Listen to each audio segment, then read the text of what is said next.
প্রধানমন্ত্রীর চীন সফরের বিস্তারিত জানাতে এই মুহূর্তে বেইজিংয়ে আছেন রিপোর্টার ফারুক ভূঁইয়া রবিন। সরাসরি যাচ্ছি তার কাছে।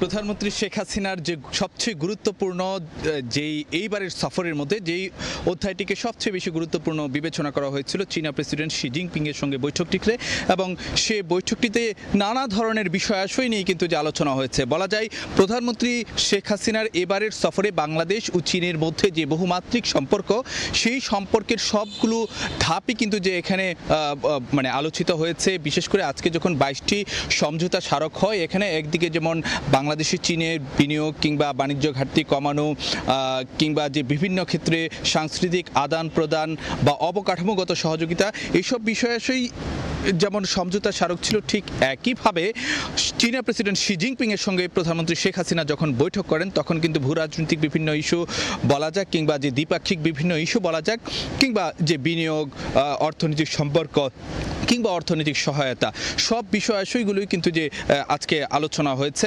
প্রধানমন্ত্রী শেখ হাসিনার সঙ্গে শি জিনপিং এর বৈঠকে। বলা যায় যে এবারের প্রধানমন্ত্রী শেখ হাসিনার বৈঠকের মানে তিনি যখন চীন সফরে আসেন, তার আগে থেকেই বেশ কয়েকটি বিষয়কে বাংলাদেশের পক্ষ থেকে মানে লক্ষ্য রাখা হয়েছিল। বিশেষ করে বাণিজ্য ঘাটতি কমানো কিংবা যে চীনের অর্থনৈতিক সহায়তা, সেই জায়গাতে কিন্তু যে আজকে 1 বিলিয়ন RMB অর্থাৎ যে চীনা মুদ্রায় 1 বিলিয়ন চীনা মুদ্রার যে আর্থিক সহায়তার ঘোষণা দিয়েছে চীন, এবং যে 4টি প্যাকেজে বাংলাদেশকে ঋণ বা অনুদান এবং আর্থিক সহায়তা দেওয়ারও কিন্তু যে ঘোষণা দিয়েছেন যে চীনা প্রেসিডেন্ট শি জিনপিং। তো এইসব বিষয়াশয়গুলোকে কিন্তু যে বাংলাদেশের নীতি নির্ধারকরা বেশ ফলপ্রসূ শহরের প্রতিচ্ছবি হিসাবে দেখছেন। আরেকটি বিষয় যদি জানাতে চাই, আজকেই কিন্তু যে প্রধানমন্ত্রী শেখ হাসিনা ঢাকার উদ্দেশ্যে রওনা দিবেন।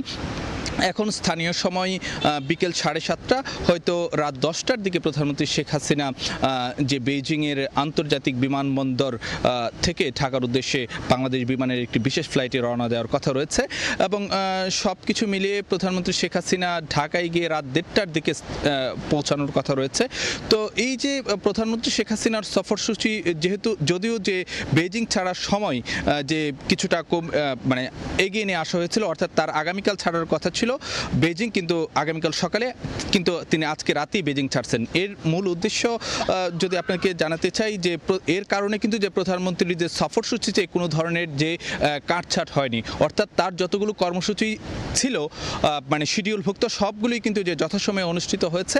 এবং প্রধানমন্ত্রী শেখ হাসিনা মূলত যে তার কন্যা অসুস্থ থাকার কারণে যে তিনি একটু যে আগে ভাগে মানে বেইজিং থেকে ঢাকার উদ্দেশ্যে রওনা দিচ্ছেন। তো এই ছিল আমার কাছে সবশেষ খবরাখবর।